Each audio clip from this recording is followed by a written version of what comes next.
उत्तराखंड के मुख्यमंत्री पुष्कर सिंह धामी ने देहरादून में राज्य विधानसभा में मंगलवार को सामान्य नागरिक संहिता उत्तराखंड 2024 विधेयक पेश कर दिया। अब राज्यपाल से मंजूरी मिलने के बाद विधेयक कानून बन जाएगा।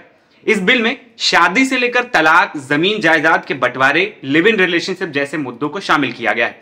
इसके साथ ही देवभूमि उत्तराखंड देश में यूसीसी लागू करने वाला आजादी के बाद पहला राज्य होगा। समान नागरिक संहिता पर ड्राफ्ट कमेटी की रिपोर्ट कुल 780 पन्नों की है। इसमें करीब 2,33,000 लोगों ने अपने विचार दिए। इसे तैयार करने वाली कमेटी ने कुल 72 बैठकें की थी।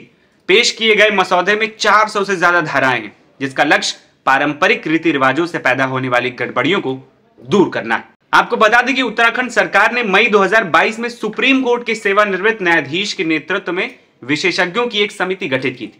समिति ने बैठकों, परामर्शों, क्षेत्रों के दौरे और विशेषज्ञों और जनता के साथ बातचीत के बाद मसौदा तैयार किया। इस प्रक्रिया में 13 महीने से अधिक का समय लगा। 2.5 लाख लोगों ने सीधे तौर पर मिलकर इस मुद्दे पर उनकी राय यूसीसी ड्राफ्ट कमेटी के सामने रखी। मसौदे के महत्वपूर्ण पहलुओं पर जुलाई 2023 में एक मैराथन बैठक में विचार विमर्श किया गया और इसे अंतिम रूप दे दिया गया। कमेटी को समान नागरिक संहिता पर ऑनलाइन और ऑफलाइन दोनों तरीके से करीब 20 लाख सुझाव मिले। इनमें से कमेटी ने लगभग 2.5 लाख लोगों से सीधे मिलकर इस मुद्दे पर उनकी राय जानी थी। अब आपको बताते हैं कि यूसीसी लागू होने के बाद क्या क्या बदलाव हो सकते हैं। मेरा नाम है आदर्श और आप देख रहे हैं एनबीटी ऑनलाइन। कुछ धर्मों में बहु विवाह करने की छूट है। चूंकि हिंदू, ईसाई और पारसी के लिए दूसरा विवाह अपराध है और 7 वर्ष की सजा का प्रावधान है, इसीलिए कुछ लोग दूसरा विवाह करने के लिए धर्म बदल लेते हैं। यूसीसी के लागू होने के बाद बहु विवाह पर रोक लगेगी। बहु विवाह पर पूरी तरीके से रोक लगाने की फिराक में सरकार इस कानून से सामने ला रही है। वहीं इसमें दूसरा है, शादी के लिए कानूनी उम्र 21 साल की तय की जाएगी। विवाह की न्यूनतम उम्र कहीं तय है तो कहीं पर नहीं। एक धर्म से छोटी उम्र में भी लड़कियों की शादी हो जाती है। वे शारीरिक व मानसिक रूप से परिपक्व नहीं होती फिर भी, जबकि अन्य धर्मों में लड़कियों के 18 और लड़कों के 21 वर्ष की उम्र लागू है।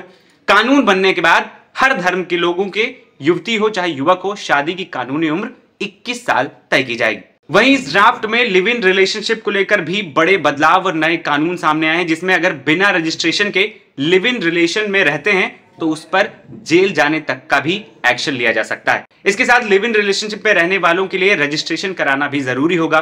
सामान्य नागरिक संहिता लागू होने के बाद उत्तराखंड में लिव इन रिलेशनशिप का वेब पोर्टल और रजिस्ट्रेशन कराना जरूरी हो जाएगा। रजिस्ट्रेशन न कराने पर युगल को 6 महीने तक का कारावास और 25,000 दंड या दोनों एक साथ दिए जा सकते हैं।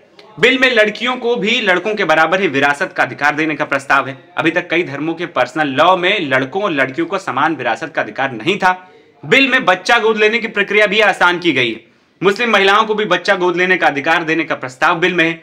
मुस्लिम समुदाय के भीतर हलाला और इद्दत पर रोक लगाने का प्रस्ताव बिल में रखा गया है। इस प्रथा का काफी विरोध होता रहा है। वहीं पति की मृत्यु पर पत्नी ने दोबारा शादी की तो मुआवजे में माता पिता का भी हक होने का प्रस्ताव में बिल में रखा गया है।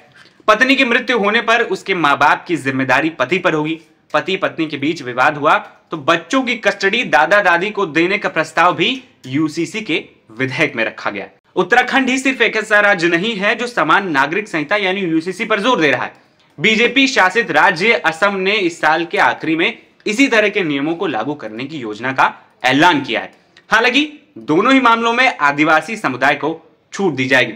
वहीं इस पूरे मामले पर विधानसभा में चर्चा की जा रही है। मुख्यमंत्री पुष्कर सिंह धामी ने ये जो बिल है इसे उत्तराखंड विधानसभा में पेश किया है। अब चर्चा के बाद इस पर राज्यपाल की मुहर लगेगी और एक कानून के रूप में पूरे उत्तराखंड में लागू हो जाएगा।